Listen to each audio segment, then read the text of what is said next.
पौड़ी के धुमाकोट में दुखद हादसा, बस दुर्घटना में 25 लोगों की मौत। सीएम धामी ने दुर्घटना पर किया गहरा शोक व्यक्त।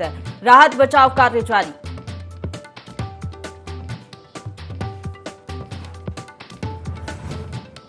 बस दुर्घटना की सूचना मिलते ही देर रात आपदा कंट्रोल रूम पहुंचे सीएम धामी। पौड़ी डीएम को दिए निर्देश, कहा बचाव कार्य में लाई जाए तेजी।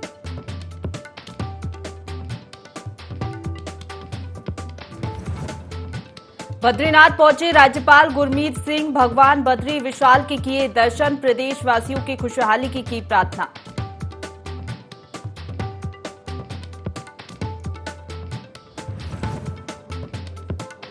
पिथौरागढ़ में हुआ मेले का आयोजन। हर साल नवमी के दिन आयोजित होता है मेला, कई लोग रहे मौजूद।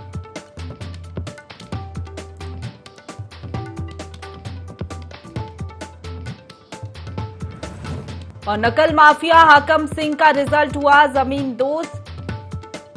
वन विभाग और राजस्व टीम ने की संयुक्त कार्रवाई, पुलिस बल की मौजूदगी में किया गया रिजॉर्ट ध्वस्त।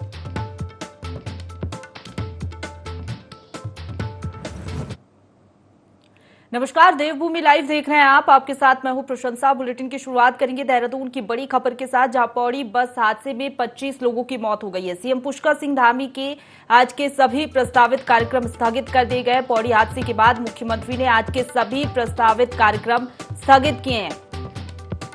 तो सीएम अधिकारियों से पल पल के अपडेट ले रहे हैं। पौड़ी में हुए हादसे से सीएम धामी दुखी है। घटना की सूचना मिलते ही मुख्यमंत्री देर रात ही अधिकारियों की बैठक उन्होंने ली। सीएम ने राहत बचाव कार्यों में तेजी लाने के भी निर्देश दिए हैं। तो देहरादून से बड़ी खबर बता रहे, पौड़ी बस हादसे में 25 लोगों की मौत हो गई है। बड़ा हादसा हुआ है। सीएम पुष्कर सिंह धामी ने आज के सभी प्रस्तावित कार्यक्रम स्थगित कर दिए, क्योंकि इतना बड़ा हादसा हो गया। उसके बाद जो भी कार्यक्रम सीएम धामी थे वो सभी स्थगित कर दिए गए हैं। अधिकारियों से पल पल की अपडेट सीएम धामी ले रहे हैं और जैसे ही सूचना मिली हादसे की, सीएम धामी तुरंत कंट्रोल रूम भी पहुंचे। अधिकारियों को निर्देश सीएम धामी ने दिए हैं कि बचाव कार्य में तेजी लाई जाए। इसी खबर पर ज्यादा जानकारी के साथ principal correspondent Kailash Bisht phone line पर जुड़ गए। कैलाश, दुखद हादसा है, 25 लोगों की हादसे में मौत हो गई है। फिलहाल क्या स्थिति है, बचाव कार्य को लेकर क्या जानकारी है? देखिए, ये जो हादसा हुआ था कल देर शाम, ये हादसा हुआ था और रात से ही बचाव कार्य चल रहे हैं। और मुख्यमंत्री को जैसे इस खबर के बारे में पता चला, वो आपदा जो कंट्रोल रूम है देहरादून के सचिवालय में, वहां पर वो पहुंच चुके थे और लगातार वो मॉनिटरिंग कर रहे थे। अधिकारियों को निर्देश भी उन्होंने दिए कि राहत बचाव कार्यों में तेजी लाई जाए, क्योंकि रात का समय था, पहाड़ी इलाका था और बस बहुत ज्यादा नीचे गिर गई थी खाई में और नदी में बस जा गिरी थी। तो रात को बहुत मुश्किलें थी, लेकिन उसके बावजूद भी जो कई लोग जो बच गए थे उनको निकाला गया। रात ही उन लोगों को रेस्क्यू कर दिया गया था और अब जितने भी जो घायल हैं उनको रेस्क्यू कर लिया गया है, उनको अस्पताल में भर्ती करवा दिया गया है। और मुख्यमंत्री की बात करें तो मुख्यमंत्री भी रवाना हो चुके हैं देहरादून से और पहुंच चुके हैं कोटद्वार, जहां पर उन तमाम घायलों का इलाज चल रहा है। दुखद हादसा है, 25 लोगों की मौत हो चुकी है और मुख्यमंत्री ने शोक व्यक्त किया है इस घटना में, क्योंकि आज जिस तरीके से दशहरा था तो दशहरा के पहले दिन एक किसी बारात के दौरान इतना बड़ा हादसा होना वाकई एक दुखद खबर। बिल्कुल कैलाश, और कितने लोग बस में सवार थे, कोई आंकड़ा पता चल पाया? और कितने लोग घायल हुए, कोई जानकारी? देखिए, लगभग 45 से 50 ये बाराती थे जो बस में सवार थे और बताया जा रहा है कि एक बैंड के पास, सिमरी बैंड के पास अनियंत्रित हो गई थी बस, जिसके बाद जो चालक बस पर अपना नियंत्रण खो बैठा, जिसके चलते कल यह हादसा हो गया था। और यहाँ पर कुछ लोगों, जिन लोगों ने देखा, उन लोगों द्वारा ही सूचना दी गई थी प्रशासन को, जिसके बाद तुरंत वहां पर एसडीआरएफ की टीम और जो एम्बुलेंस थी उसको रवाना कर दिया गया था पौड़ी प्रशासन की ओर से। जो जिलाधिकारी हैं पौड़ी के, वो भी मौके पर पहुंच चुके थे कल देर शाम को और उन्हीं की निगरानी में लगातार ये रेस्क्यू ऑपरेशन चलाया जा रहा था, क्योंकि मुख्यमंत्री ने साफ तौर पर निर्देश दिए थे कि जल्द से जल्द यहाँ पर कार्रवाई की जाए और चाहे कितनी भी विषम परिस्थितियां हैं, उन विषम परिस्थितियों में यहाँ पर रेस्क्यू किया जाए। तो उसके बाद से ही एसडीआरएफ के और पुलिस के जो जवान थे लगातार लगे हुए थे रेस्क्यू में और अभी जो घायल हैं उनको उपचार किया जा रहा है। बिल्कुल कैलाश, दुखद घटना तो है और जिन लोगों की मौत हो गई है, 25 लोगों की मौत इस हादसे में हुई है। जाहिर बात है सीएम धामी इनके लिए आर्थिक सहायता राशि का ऐलान भी कर सकते हैं। हाँ बिल्कुल, जो आर्थिक सहायता है वो जरूर यहाँ पर दी जाएगी, लेकिन फिलहाल अभी कोई घोषणा नहीं की गई है। अभी मुख्यमंत्री खुद जो घायल हैं उनसे मिल रहे हैं, जो मृतक हैं उनके परिजनों से भी यहाँ पर मिल रहे हैं। और शोक संदेश तो मुख्यमंत्री ने कल ही अपना जारी कर दिया था। आज सुबह जिस तरीके से तत्परता दिखाई है मुख्यमंत्री ने, उन्होंने अपने जितने भी कार्यक्रम थे प्रशंसा, सारे कार्यक्रमों को रद्द कर दिया मुख्यमंत्री ने, और इस वक्त कोटद्वार में है और जहां पर इलाज चल रहा है घायलों का। जी चलिए, आप बने रहिए हमारे साथ कैलाश, आगे भी आपसे जानकारी लेंगे।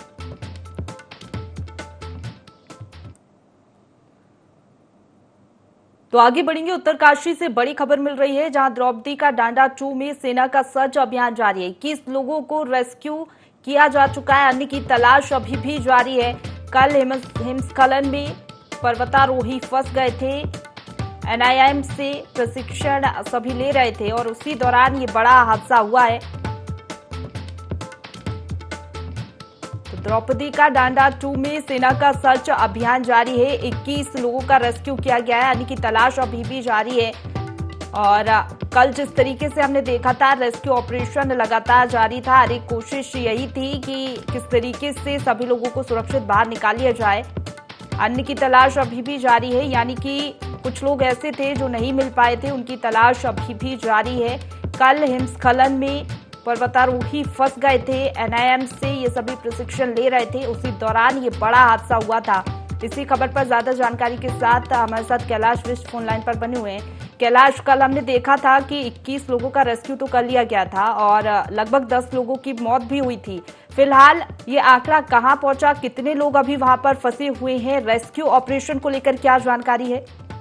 देखिए, 50 से ज्यादा लोग थे जो एनआईएम ने पुष्टि की है कि जिनका प्रशिक्षण चल रहा था पर्वतारोहण का, और एवलॉन्च में जो लोग फंसे थे, तो जाहिर तौर पर कल जो खबर आई थी कि 10 लोगों की मौत हो चुकी थी, आज 4 लोगों की और यहाँ पर खबर आई है कि 4 अन्य लोगों की यहाँ पर मौत हो चुकी है। कुछ लोग जो थे वो लापता बताए जा रहे थे। और कल मौसम बहुत ज्यादा खराब था, जिसके चलते जो सेना का जो हेलीकॉप्टर है चेतक, वो वहाँ पर उड़ान तो भर रहा था लेकिन लैंड नहीं हो पा रहा था। तो कल जब जो अन्य टीमें वहाँ पर बमुश्किल पहुंची थी, उन्होंने कोशिश की है आज वहाँ पर हेलीकॉप्टर को उतरने की, ताकि सहूलियत हो सके। और वहाँ पर हेलीकॉप्टर अब उतर पा रहा है। जो एलडीआरएफ और एसडीआरएफ की जो टीमें हैं वो वहाँ पर पहुंच चुकी हैं, आईटीबीपी के जवान वहाँ पर हैं, और अब सर्च ऑपरेशन चल रहा है प्रशंसा कि एवलॉन्च के नीचे लोग दबे हो सकते हैं, और वहाँ पर लोगों को यहाँ पर कोशिश की जा रही है ढूंढने की कि कहाँ पर ये लोग हैं, क्योंकि एवलॉन्च जो था ये बहुत बड़ी तादाद में आया था एवलॉन्च, और इसी एवलॉन्च में ये लोग तितर बितर हो गए थे। और 2 सैटेलाइट फोन थे, जिन सैटेलाइट फोनों के माध्यम से ही इन लोगों ने सूचना दी थी एनआईएम को कि एवलॉन्च में लोग फंस चुके हैं, कुछ लोगों की दबे होने की आशंका है।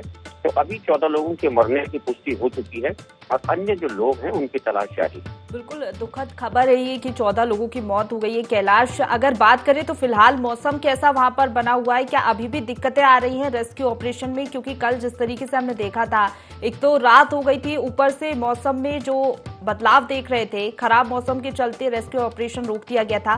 फिलहाल क्या जानकारी है मौसम को लेकर?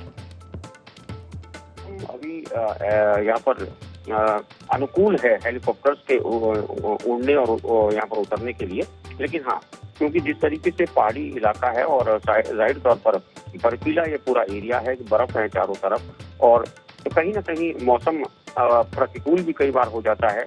क्योंकि अभी जो मौसम विभाग की बात करें तो मौसम विभाग ने अलर्ट जारी किया है पहाड़ों में कि पहाड़ों में मूसलाधार बारिश हो सकती है, रेड अलर्ट भी जारी किया है। तो जाहिर तौर पर मौसम कभी कभी साथ दे रहा है, कभी साथ नहीं दे रहा है, जिसके चलते बहुत ज्यादा दिक्कतें यहाँ पर जो टीमें जो वहाँ पर मौजूद हैं उनको आ रही हैं। लेकिन उसके बावजूद भी जो टीमें हैं वो लगातार कोशिश कर रही हैं कि जल्द से जल्द इस ऑपरेशन को पूरा कर लिया जाए, क्योंकि माइनस टेम्परेचर है और बर्फ में माइनस टेम्परेचर होता है, और माइनस टेम्परेचर में अगर कोई शख्स ज्यादा दबा रहे तो उसकी मौत हो सकती है। इसीलिए प्रयास हो रहा है कि जल्द से जल्द इस ऑपरेशन को खत्म कर लिया जाए। बात करें कल से अब तक समय काफी ज्यादा हो गया है, मुश्किलें भी हमने देखी, ऐसे में गुंजाइश थोड़ी कम भी लग रही है। हालांकि हम यही प्रार्थना करेंगे सभी सुरक्षित बाहर निकलें। और सीएम धामी का क्या बयान सामने आया, क्योंकि कल हमने देखा था पल पल के अपडेट वो ले रहे थे। बताया ना, कि सीएम ने कल ही जो केंद्रीय रक्षा मंत्री हैं राजनाथ सिंह, उनसे अनुरोध किया था सेना के हेलीकॉप्टर का, जिसके बाद अनुरोध को माना गया और सेना का हेलीकॉप्टर वहां पर भेजा गया था। लेकिन कल तो हालात नहीं थे हेलीकॉप्टर को उतरने के, लेकिन आज जो हेलीकॉप्टर है वो उतर पा रहा है। तो मुख्यमंत्री ने संज्ञान लिया है और वो लगातार यहाँ पर फीडबैक ले रहे हैं अपने अधिकारियों से, चाहे वो एवलॉन से जुड़ा मामला हो या फिर जो पौड़ी गढ़वाल में जो बस हादसा हुआ है उससे जुड़ा मामला। जी चलिए, बहुत शुक्रिया आपका हमारे साथ जुड़ने के लिए और तमाम जानकारी के लिए कैलाश।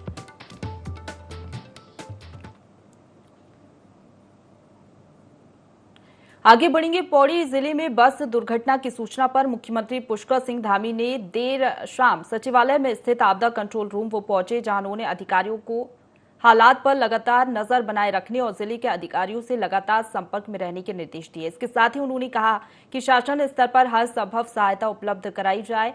इस मौके पर मुख्यमंत्री ने उत्तरकाशी में हुई घटना की स्थितियों के बारे में जानकारी भी ली। वहीं दुर्घटनाओं को ध्यान में रखते हुए मुख्यमंत्री ने अपने आज के सभी कार्यक्रम प्रस्तावित जो थे वो स्थगित कर दिए हैं।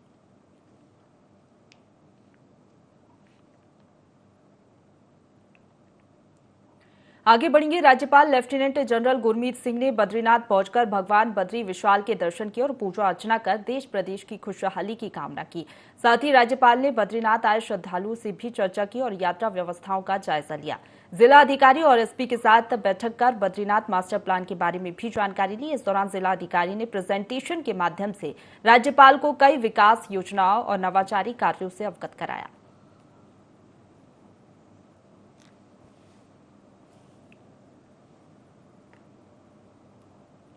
आगे बढ़ेंगे। उत्तराखंड के पौड़ी जिले धुमाकोट में बड़ा हादसा हो गया। यहां बारात लेकर जा रही बस गहरी खाई में गिर गई। बताया जा रहा है कि बस में करीब 45 लोग सवार थे, जिनमें से 25 लोगों की मौत हो गई है, जिसकी पुष्टि उत्तराखंड पुलिस ने की है। वहीं 21 लोगों को जीवित खाई से निकाल अस्पताल पहुंचाया गया है, जहां उनका इलाज चल रहा है। इस बीच मुख्यमंत्री धामी ने दुर्घटना पर गहरा शोक व्यक्त किया है। उन्होंने कहा कि दुख की इस घड़ी में हमारी सरकार परिजनों के साथ खड़ी हुई है। वहीं रात भर चले राहत बचाव अभियान में एसडीआरएफ और स्थानीय प्रशासन ने 21 यात्रियों को सुरक्षित निकालकर इलाज के लिए अस्पताल भेज दिया है।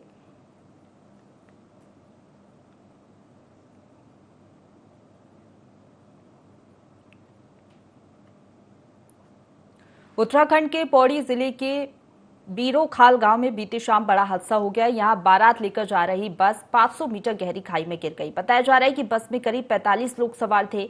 वहीं सूचना मिलने पर स्थानीय पुलिस दुर्घटना स्थल पर पहुंची, जिसके बाद घायलों को खाई से निकालने का काम किया गया। इसके साथ ही कोटद्वार से भी एसडीआरएफ और एनडीआरएफ की टीम घटनास्थल के लिए रवाना की गई, जिससे कि बचाव कार्य तेजी से किया जा सके। हालांकि हादसे के कारणों का अभी तक पता नहीं लग पाया है।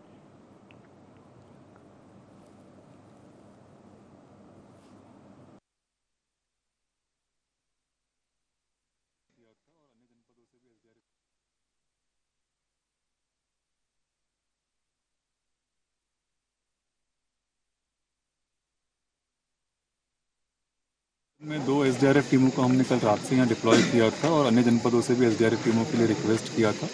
अल्मोड़ा जनपद से और नैनीताल जनपद से हमें 2 एसडीआरएफ टीमें यहाँ पर पहुँच गई हैं और रुद्रपुर से भी हम टीम को रिक्वेस्ट किया है, तो वो भी रास्ते पर है, पहुँचने की संभावना है। एनडीआरएफ टीम को भी कल रात को मोबिलाइज किया था, वो आज अर्ली मॉर्निंग पहुँच गए हैं और उन्होंने अपना रेस्क्यू ऑपरेशन शुरू कर लिया है। मैं उम्मीद करता हूँ कि दोपहर तक हम सारे कार्रवाई को संपन्न कराने में सफल हो सकते हैं। देश प्रदेश में शारदीय नवरात्रि का पर्व बड़े ही धूमधाम से मनाया गया। टनकपुर के शक्तिपीठ मां पूर्णागिरि धाम में नवरात्र के पहले दिन से ही भक्तों का आना जाना लगा रहा, जहां आखिरी दिन भी दूर दराज से आए भक्तों की भीड़ लगी रही। उप जिलाधिकारी हिमांशु कफलटिया ने अपने आवास पर कन्या पूजन कर कन्याओं को भोजन करवाया। वहीं भारत नेपाल बोर्ड पर सीआईएसएफ जवानों और एनएचपीसी बनवसा की तरफ से विशाल भंडारे का आयोजन किया गया। जैसे हमने पूर्णागिरि मतलब पहले भी धाम लगाया था, माता का धाम करते हुए भंडारा लगाया था, तो ऐसे हम लोग करते रहते हैं। जो हमारे यहाँ श्रद्धालु लोग आते हैं पूर्णागिरि से अपना इधर ब्रह्म देवता जाते हैं, तो उनके लिए हम ये भी लगाते हैं। मेडिकल कैंप भी हम लोग लगाते हैं उनके लिए। पिछले साल भी हमने जब मार्च से लेकर जून तक हम लोगों ने किया था, करीब वैसे 8,000 श्रद्धालु लोग उससे लबंधित हुए थे हमारे। और अभी हमारा विचार है कि अभी हम 2 दिन में और बैठक में लगाएंगे ताकि जो श्रद्धालु जिनको फर्स्ट एड ऊपर है वो उनको भेज पाए। वर्तमान में शारदीय नवरात्रि की आज नवमी है और इस बार भारी संख्या में श्रद्धालु माता पूर्णागिरी के दर्शन करने यहाँ पर पहुँचे हैं। जो हमारा लगभग हमारे पास जो आंकड़ा है उसके अनुसार करीब 1,60,000 के आसपास जो श्रद्धालु हैं उन्होंने अभी तक मंदिर में दर्शन किए हैं। और चूँकि इस बार जैसे ही हमारा पूर्णागिरी में जो ये शारदीय नवरात्रि होती है उससे पहले आपदा आई थी जिसकी वजह से कुछ कम श्रद्धालु शुरू में आए थे, लेकिन अब श्रद्धालुओं की काफ़ी संख्या यहाँ पर आ रही है। आगे बढ़ेंगे। उधम सिंह नगर के किच्छा में संयुक्त किसान मोर्चा के संयोजक और वरिष्ठ किसान नेता राकेश टिकैत कर्मचारी और किसान महापंचायत में पहुंचे। दरअसल 13 महीने से इंट्राट्रक कंपनी के कर्मचारी अपनी मांगों को लेकर धरना प्रदर्शन कर रहे हैं। कर्मचारियों ने कंपनी प्रबंधन पर कर्मचारियों का शोषण करने, बेवजह कर्मचारियों पर झूठे आरोप लगाकर नौकरी से बर्खास्त करने और झूठी एफआईआर दर्ज कराने सहित तमाम गंभीर आरोप लगाए हैं। वहीं कर्मचारियों के समर्थन में किच्छा में महापंचायत का आयोजन किया जा रहा है। कहना चाहूँगा कि हमारा जो आंदोलन है ये लगभग 16 अगस्त 2021 से चल रहा है, जिसको 416 दिन हो चुके हैं आज। इसलिए हमने किसान मजदूर महापंचायत बुलाई है। इसमें हमने राकेश टिकैत जी जो एसकेएम के राष्ट्रीय हैं, इस तरह के नेता हैं, उनको बुलाया है। और जो भी हमारी जायज़ मांगे हैं, जिसमें कि हमने अपनी जो वेतन वृद्धि की मांग को लेकर हमने आंदोलन किया था, जो हमारे साथी बाहर हैं उनको लेकर हमने आंदोलन किया था।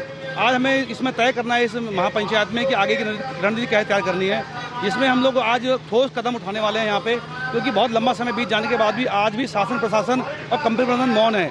कहीं ना कहीं लगता है हमको इनकी गठजोड़ है, इस गठजोड़ को तोड़ना आवश्यक है। इसलिए हमने किसानों को आज आह्वान किया है और राकेश टिकैत जी कुछ पल में ही हमारे बीच में आने वाले हैं और उसमें हम तय करेंगे कि आज आगे की रणनीति के लिए हमें क्या करना है।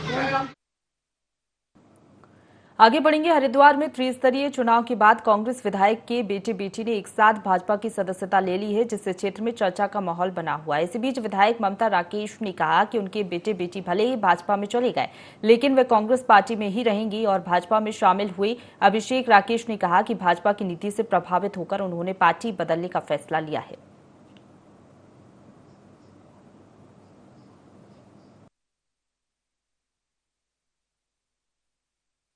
जैसा काम भारतीय जनता पार्टी कर रही है, हमें लगता है कि आगे का युवा तबका जरूरी है। सबको भारतीय जनता पार्टी के साथ जुड़ना चाहिए और आगे भविष्य भारतीय जनता पार्टी के साथ भारतीय जनता पार्टी के साथ जुड़कर अपने साथ रखकर देश को पार्टी को मजबूत करने का काम नहीं है। अगर हमने पार्टी ज्वाइन की है तो पार्टी की सेवा करेंगे, पार्टी के साथ रहेंगे और पार्टी के साथ मिलकर काम करने का काम करेंगे। पार्टी जो काम देगी उस काम को आगे लेकर चलना। ये अभिषेक और आयुषी का अपना फैसला है।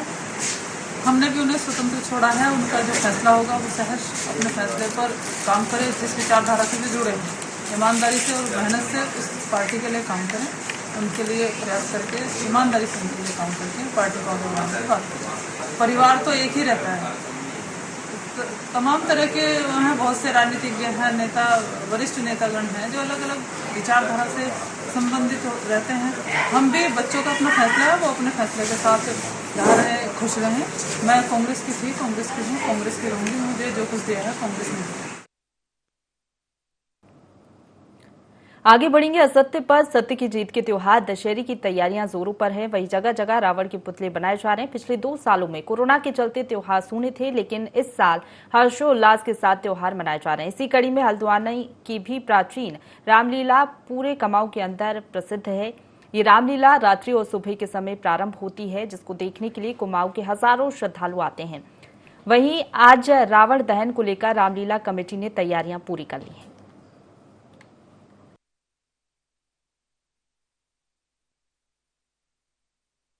हमारे द्वारा एक मीटिंग आहूत की गई थी, जिसे एडिशनल एसपी महोदय द्वारा संबोधित किया गया। इसमें सब वर्ग के सब लोग आए थे, सब धर्म संप्रदाय के लोग बुलाए गए थे, क्योंकि अभी 9 तारीख को वाल्मीकि प्रकटोत्सव शोभा यात्रा भी है और जो है 12 वफात का पर्व भी है। इससे पहले कल जो है हमारा दशहरा पर्व है, तो दशहरा पर्व के दृष्टिगत जो है जगह जगह ड्यूटी लगाई जाएगी और विशेष तौर पे इसमें जो रामलीला ग्राउंड है वहाँ विशेष ध्यान देने की जरूरत है। वहाँ जो है हमारे पास पीएससी भी है, पीएससी की 2 पुरुष पीएससी की प्लाटून है, एक पीएससी महिला पीएससी की प्लाटून है, तो उसमें अत्यधिक मात्रा में भीड़ भाड़ रहती है। तो वहाँ जो है कोई इस तरह का कोई घटना ना हो, कोई पिक पॉकेटिंग या किसी के छिनौती वगैरह की घटना ना हो, इस संबंध में जो है विशेष ध्यान रखा जाएगा। काफ़ी अपने आप में प्रसिद्ध है, जहाँ पर जो दिन की रामलीला जो पूरे उत्तराखंड के अंदर यहाँ की जाती है। वहीं जो कल दशहरे की बात करते हैं तो कल यहाँ पर जो है दशहरे को लेकर पूरी तैयारी कर रही है। आप देख सकते हैं किस प्रकार से जो है व्यापक व्यवस्था यहाँ पे की जा रही है। पुतला की तैयारी की है, पुतले यहाँ पे बनाए जा रहे हैं, प्रशासन की व्यवस्था भी यहाँ पे है। और जो कल जो है लगभग 7:30 बजे से जो है रामलीला का यहाँ पर प्रारंभ हो जाएगी, जिसको लेकर सुरक्षा के इंतजाम पूरे गए। डॉग स्क्वाड भी यहाँ पर बुलाया, बम दस्ता भी यहाँ पर निमंत्रण दिया गया है। कई गणमान्य मंत्रीगण भी यहाँ पर मौजूद रहेंगे। 50 फुट का जो पुतला था अब उसको बढ़ाकर 55 फुट का पुतला कर दिया गया है। वही आधुनिकता को देखते हुए पुतले के अंदर जो है उसकी जो जितनी भी अंग हैं उनको चलाने की भी मशीनों के द्वारा व्यवस्था की जा रही है। सबसे बड़ी बात है कि इस बार का जो पुतला है बहुत ही आकर्षण का केंद्र है, जिसको देखने के लिए हल्द्वानी के कुमाऊं के से लोग यहाँ पर जो है रामलीला हल्द्वानी की देखने आते हैं। अपने सहयोगी वीरेंद्र के साथ पंकज सक्सेना, INDIA 24 हल्द्वानी। अंकिता हत्याकांड को लेकर लोगों का गुस्सा थमने का नाम नहीं ले रहा है। नवमी के अवसर पर ऋषिकेश के श्यामपुर क्षेत्र में आक्रोशित युवा और महिलाओं ने अंकिता के हत्यारों का पुतला दहन किया और इंसाफ की मांग करते हुए आरोपियों को जल्द से जल्द फांसी दिलाने की मांग की। साथ ही सभी से हर साल 19 सितंबर के दिन आरोपियों का पुतला दहन करने की अपील की, जिससे दोबारा कोई ऐसा कुकर्म न करे।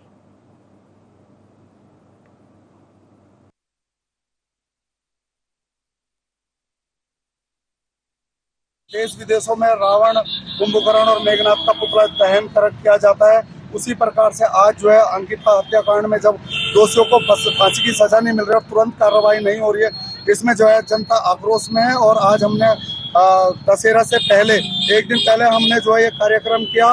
अंकित और पुलकित और सौरभ का हमने पुतला दहन किया, क्योंकि रावण तो तब भी सीता माता को उन्होंने बहुत इज्जत सम्मान दिया, मगर इन पुलकित आर्य ने हमारे उत्तराखंड को इतना ऐसे कुकृत्य किया कि इनको कभी जनता माफ नहीं करेगी। आज जो हम संदेश दिया है ये पुतला जला करके, जिस तरह सभी बच्चे जो है शुरू से सीख जाते हैं कि रावण का दहन क्यों हो रहा है। अगर 19 तारीख को आज ये तारीख सबको याद रहेगी, इतिहास में लिखी जाएगी और आज के दिन हर रोज हर व्यक्ति जो है पुतला फूकेगा, इस परंपरा को मनाएगा, तो बच्चे बचपन से ही सीख जाएंगे कि हमारे देश में ऐसे भी कातिल हुए थे जिन्होंने इस तरह से निर्मम हत्या करी गई थी एक लड़की की, और हम सबको जागरूक रहना चाहिए। रावण का वध राम जी ने किया था, आज कलयुग में विनोद आर्य की जैसे सुपुत्रों का कुपुत्रों के उसका दहन करने के लिए हम जैसे राम भक्त को आना ही पड़ा।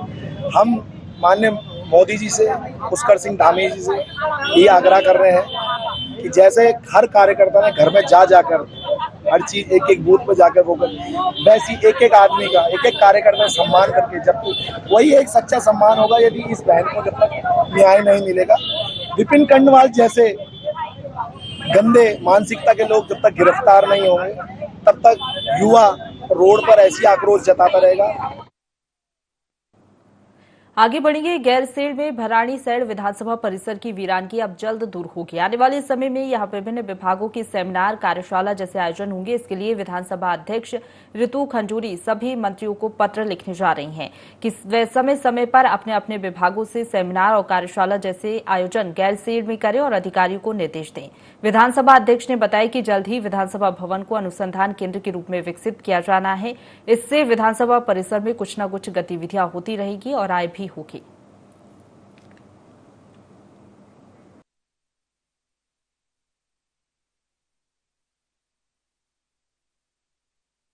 मीटिंग की है, बैठे अफसरों के साथ और फिर ये निर्णय पे आए हैं कि हम अपनी जो हमारे शासन है, उनके जो मंत्रालय हैं, उनसे निवेदन करें कि वो वहाँ कुछ सेमिनार्स, वर्कशॉप्स इस तरह की चीज़ करें।